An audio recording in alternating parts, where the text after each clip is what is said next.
Hey, what is good, everyone? Today we're going to be giving you guys the best center build in NBA 2K22 current and gen. This build is absolutely OP. I'm actually going to be giving you guys two versions of this build. The meta version that everyone is using and the anti-meta version of this build, so that you can kind of dominate the people that use the meta, but the meta is still kind of OP. So I'm going to give you two variants and you can do either one. It doesn't really matter. So first of all, for the meta build, you want to choose power forward. Okay, this is what everyone is doing this year. Everyone is choosing power forward.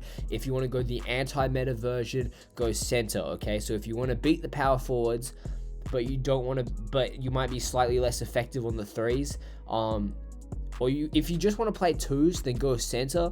But if you're trying to play like a mix between twos and threes, then go power forward. Then for the pie chart, we're obviously going the defensive and slashing pie chart. Because we're like a center type build, we're pretty much a pure rebounding and pure slasher. Don't choose one or the other, okay? The stats you get are so crazy anyway that like it's pretty pointless going all defensive or all slashing. Just go in the middle. This is by far the best pie chart for centers. Then for your athleticism, you want to go the vertical and strength. You'll notice in the power forward version of this build, we actually get a really good vertical. If you go the anti-meta version, the center, the vertical will suffer a little bit, but you're trying to get rebounds. So you're going to want as much vertical as possible. You're going to get 99 strength regardless. So yeah, you need this pie chart. I'm not going to waste your time trying to fiddle around with the stats on screen. These are the stats you need.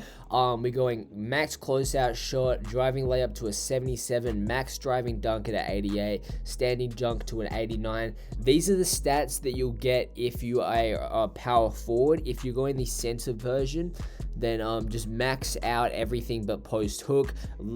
Leave the post hook until you max out all your defense as well, and then put the last points into post hook to get your finishing badge. But if you're going power forward, just copy the stats here.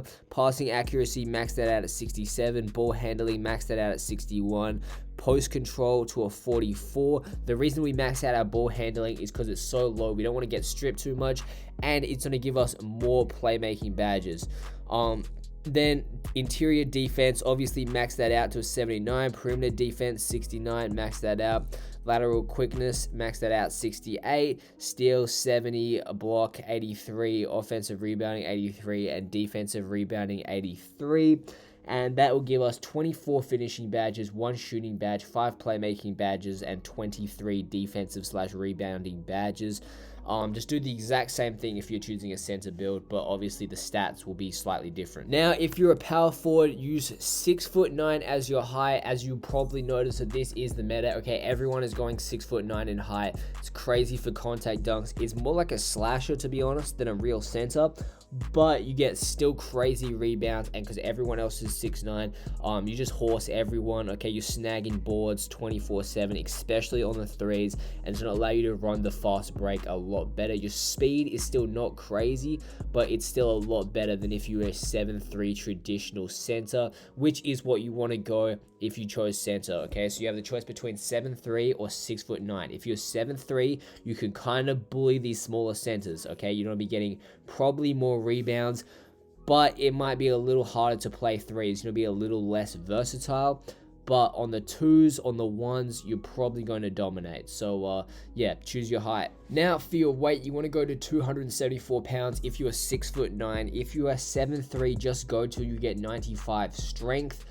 We want to go a little bit above 95 strength, because when you increase your wingspan, I believe that's going to decrease your strength. So just give it like a nice little buffer so that you end up with 95 strength. Trust me, you're going to want 95 strength as a big man, but you can see putting your weight here will finish you with a 83 vertical and 95 strength, which means you're just going to be incredibly athletic, and you actually get solid speed. 71 speed as a big man is pretty good, and that's why this build is really good for running the threes. And then for wingspan, you're going to max it out to 90 inches. Now, as a 6'9" player, you're not going to be able to get the 95 strength, just because that lowers it down. But if you're 7'3", make sure you get the 95 strength. The 5 points in strength can be made up for in boosts and stuff, so don't worry about it too much. But 95 strength would be nice, but the extra wingspan, you need it if you're going to try to compete with bigger centers. You don't want the 90-inch wingspan. Just wingspan is just very important. And this is the final stats. You can see here are all the final stats on the screen. You can pause if you want, but what I want to point out is the fact that your perimeter defense and lateral quickness is 74 and 72 with a 79 steal. So this build is kind of like a pure lockdown because you can play such good perimeter defense as well as 81 interior defense with that 83 block, with 80 rebound stats, crazy vertical, crazy strength. You're just going to be an absolute lockdown. And then also you get a 91 driving dunk and 95 standing dunk, so you're pretty much a pure slasher as well. Now you can choose any of these takeovers, it's really up to you, but what I'd recommend is going the slashing takeover if you want to dunk on people. If you want to get more blocks, go rim protector, and if you want to get more rebounds, obviously go glass cleaner. But I think slashing takeover is the most fun, considering you get all the contact dunk animations, all those packages, so you may as well go slasher and just dunk on everyone. And as you can see, you end up being called a versatile paint beast with shades of Sean Kemp, Giannis, and Jaren Jackson Jr. Don't mind those comparisons at all, even though Giannis is a lot taller. So this is how I'd upgrade my badges. I put Acrobat on silver. Because you're 6'9", you can low-key get saucy with the layups and stuff, so Acrobat silver is going to help you hit those. Fast twitch, gold, limitless takeoff, Hall of Fame. Obviously, we got the contact dunk animations. We want to be dunking on people. That's why we're also putting posterizer on Hall of Fame. Then Lob City finisher, silver. You're 6'9", you got good speed, good vertical, and lobs are always cheesy, so you definitely want that if someone's throwing you some lobs. Mouse in the house, gold. It's going to help you dunk on smaller people and just finish better on smaller people.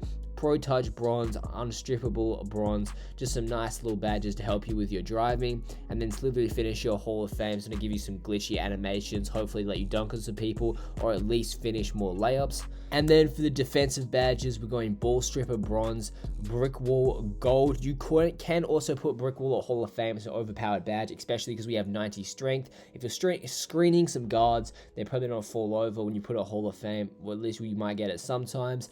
But also Brick Wall also acts as a bruiser badge. If you guys haven't played 2K17 or those kinds of games, bruiser pretty much just drains people's stamina, so that's what Brick Wall does. So if you get Brick Wall higher, then you could drain your opponent's stamina. It's going to be much harder for them to play defense.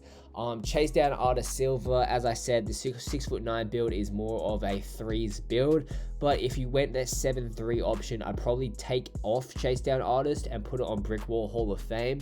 And I'd also probably swap Clamps and Menace with maybe like a Rim Protector Hall of Fame, Rebound Chaser Hall of Fame, and like Pogo Stick, all those kinds of builds. Obviously, Intimidator Hall of Fame is important. We don't want people making shots on us. Clamps gold. We're a really good perimeter defender. We can switch on everything, especially this year when everyone can shoot really good pretty much. You don't come up against a lot of teams with like 3 guards. So that's why this center build's kind of OP, because you can always switch. If they try ISO you, you've got Clamps gold. You got Menace Hall of Fame. Rebound Chaser gold, because obviously you want to compete on the boards, and we are playing center, so we are our team's interior defense, so we want Rim Protector gold as well. But either way, guys, that is the end of the video. I hope you guys enjoyed it, and if it helps you at all, if you want to make this build, let me know in the comment section down below. So please leave a like, subscribe, and I'm out. See ya.